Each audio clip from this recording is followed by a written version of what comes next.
Aquí no vamos a hacer un debate sobre si existe o no el cambio climático. La evidencia científica es apabullante. Lo que sí vamos a tratar es si somos conscientes de cómo nos afecta a cada uno de nosotras. Aunque desde hace años el cambio climático está en los titulares de los medios de comunicación, sigue sin ser una prioridad pública. El último informe, Lancet, pone el acento en los efectos que tiene sobre la salud el cambio climático.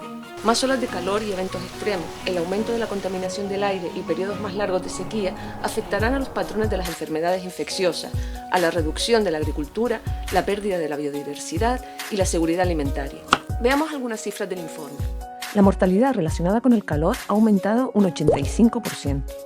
Las pérdidas de ingresos debido a la reducción de la capacidad laboral relacionada con el calor ascienden a más de 800.000 millones de euros.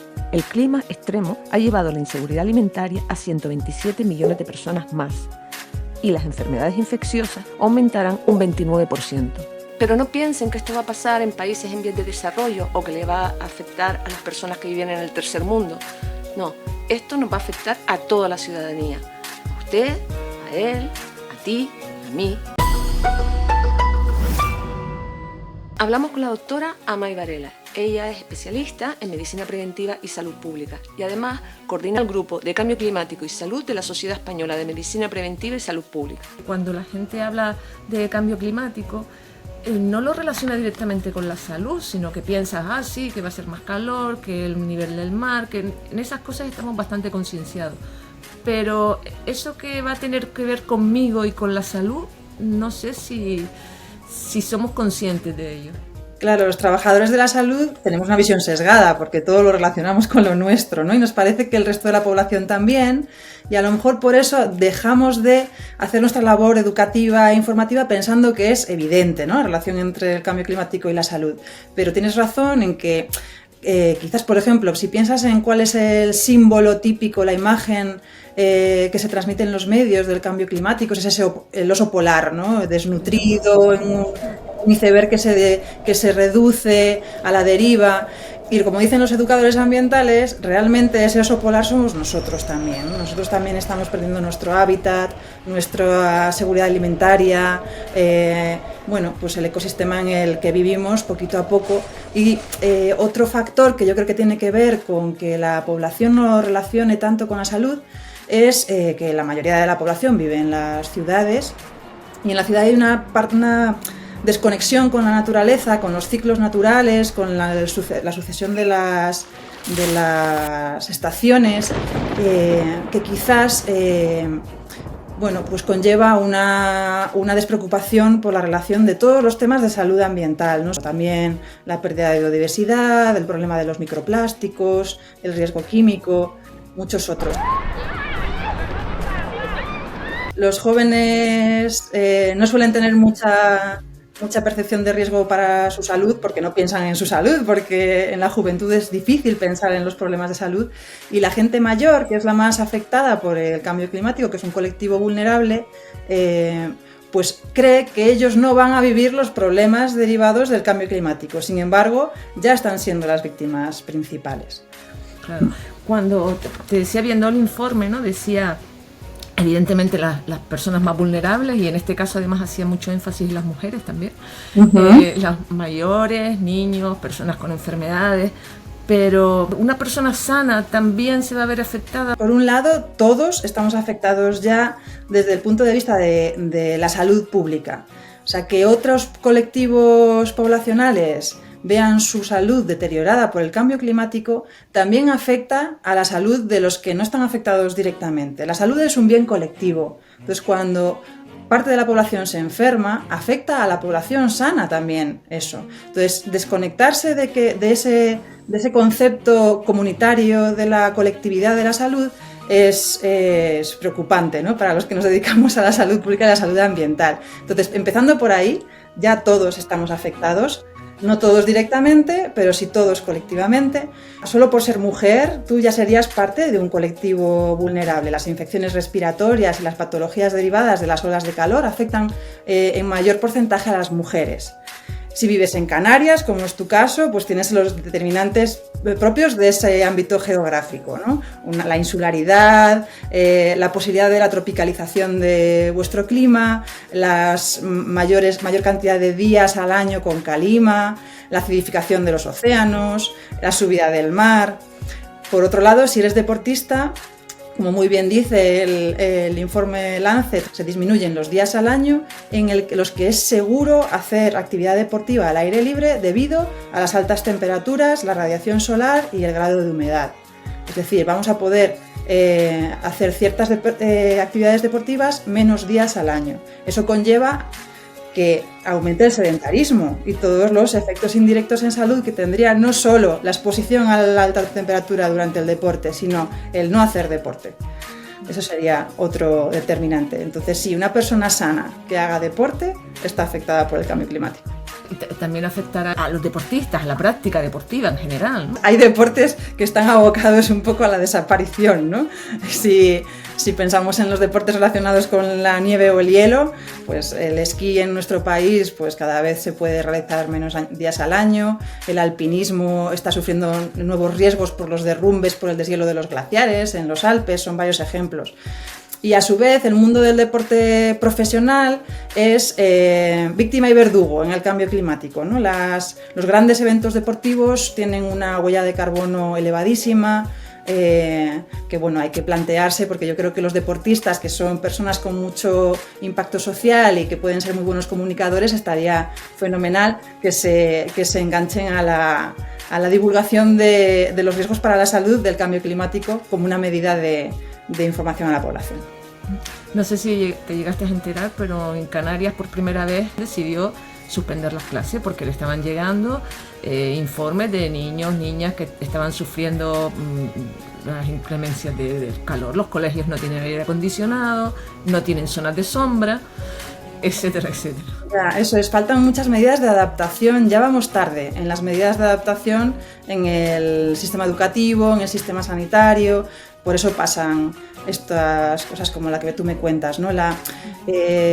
Nos parece que es propio de otros países el perder días de clase por calor y fíjate, ya nos está afectando en España. Es decir, tenemos que empezar a aplicar las políticas de adaptación en ese sector para evitar que los niños escolarizados tengan esa pérdida de horas de clase. También tiene mucho impacto sobre las olas de calor, sobre los trabajadores al aire libre.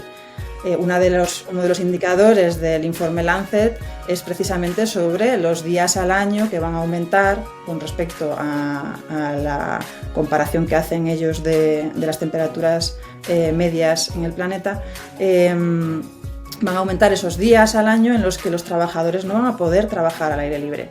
Los trabajadores de la construcción, por ejemplo, se exponen a riesgo de muerte durante las olas de calor y hemos tenido algunos ejemplos que es muy dramático. Es una de las noticias más impactantes, la verdad, que tenemos en verano, ¿no? Cuando suceden esas muertes por calor en los trabajadores en el exterior. O sea que ese calor, y para preservar la salud, va a modificar desde luego nuestras actitudes vitales. Yo creo que el mensaje clave aquí es que hay que evitar que el impacto sea mayor del que ya es inevitable. Es decir, tenemos que aplicar unas medidas muy serias de mitigación de las emisiones de gases de efecto invernadero ya para que el impacto en salud y en nuestras vidas no sea peor del que ya va a ser. Cumplir el Acuerdo de París del 2015, aplicar el Plan Nacional de Adaptación al Cambio Climático, es decir, exigir a las estructuras gubernamentales que se comprometan, pero también desde lo individual concienciarse y hacer un cambio de hábitos que reduzcan nuestra huella de carbono. Pues cambiar nuestro modo de transporte, a lo mejor hay que prescindir de ciertas cosas como el turismo, y va a ser polémico lo que voy a decir porque en Canarias yo sé que sin los aviones pues es muy difícil el turismo, pero es de lo que más huella de carbono tiene. Tener una alimentación con menos impacto ambiental, pues menos carne roja, más basada en los vegetales, e intentar hacer la transición a energías limpias en nuestra casa. Bueno, tenemos que empezar desde lo individual y también hacer nuestra labor de abogacía, como hacemos desde las sociedades científicas, para como consultores y expertos para asesorar a los gobiernos municipales, autonómicos y estatales. Una de las cosas que decía el informe y que ya se está recogiendo, porque de hecho ya el sistema MOMO también lo recoge, ¿no? Cuando dice las muertes directas por calor, ¿no? Somos conscientes de que el calor, o sea, te mata directamente. Aquí muchas veces los servicios de emergencia han tenido que ir a rescatar a senderistas que les ha dado un golpe de calor. Sí, porque han salido a caminar y a las 2 de la tarde en un barranco con un sol tremendo donde no hay árboles, donde no te puedes refugiar, ¿no? ¿Somos conscientes de que el calor nos mata directamente? Somos poco conscientes de que el calor nos mata. Pero te voy a dar una cifra que asusta mucho. En el 2022, en la ola de calor que hubo en Europa, hubo 62.000 muertes directamente relacionadas con las temperaturas altas en verano.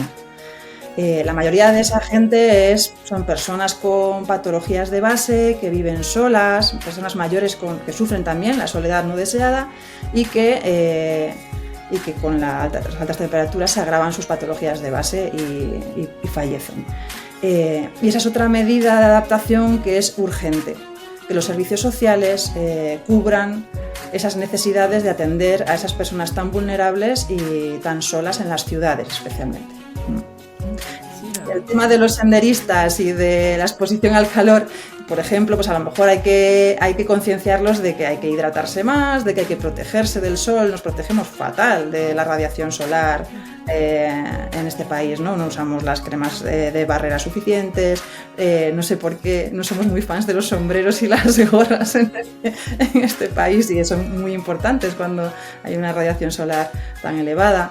Y sí, también hay golpes de calor entre los practicantes de deportes en la naturaleza. Las altas temperaturas afectan al sistema respiratorio, porque agrava todas las enfermedades respiratorias, el asma, la enfermedad pulmonar obstructiva crónica, las fibrosis, afecta a las enfermedades cardiovasculares, puede provocar infartos agudos del miocardio, crisis hipertensivas, arritmias, y luego también tiene efectos directos por fallo multiorgánico, por deshidratación también, claro. En realidad nuestra vida va a cambiar. Está cambiando ya, pero va a tener que cambiar mucho más por el cambio climático.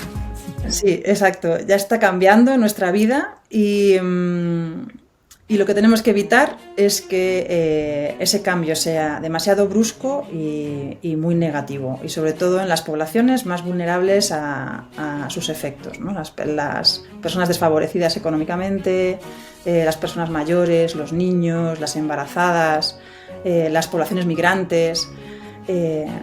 Bueno, pues tenemos que aplicar ya políticas de protección social, ¿no? Frente al cambio climático. Entonces, como decía en la pregunta anterior, nuestra actitud a partir de ahora es lo que va a marcar el estilo de vida que van a llevar nuestras generaciones futuras. Entonces, es un deber ético darles un hogar seguro a las siguientes generaciones. Así que tenemos que motivarnos y cambiar nuestros hábitos de vida y de consumo inmediatamente. No me puedo resistir a preguntarte por el negacionismo, y sobre todo por el negacionismo en la política cuando se está al frente de instituciones y se tiene poder. ¿Cómo te sientes tú siendo científica, además en una comisión como esta? ¿Cómo reaccionas y qué les dirías? Actualmente, afortunadamente, yo creo que ha disminuido la población que ya niegue que el cambio climático es una realidad y que además es a causa de las emisiones de gases de efecto invernadero causadas por los humanos, ¿no? Ha disminuido, yo creo. Ahora, fíjate que yo creo que el principal problema es el nuevo negacionismo, que yo llamaría, que es negarse a actuar frente a ello. Mucha gente sabe que hay cambio climático y sabemos cuáles son las soluciones. Falta ponerse en marcha. Y ese es el negacionismo más prevalente de la actualidad, el negarse a cambiar tus hábitos, a prescindir de ciertos privilegios y de un nivel de consumo que no es factible si queremos evitar que las siguientes generaciones vivan peor que nosotros.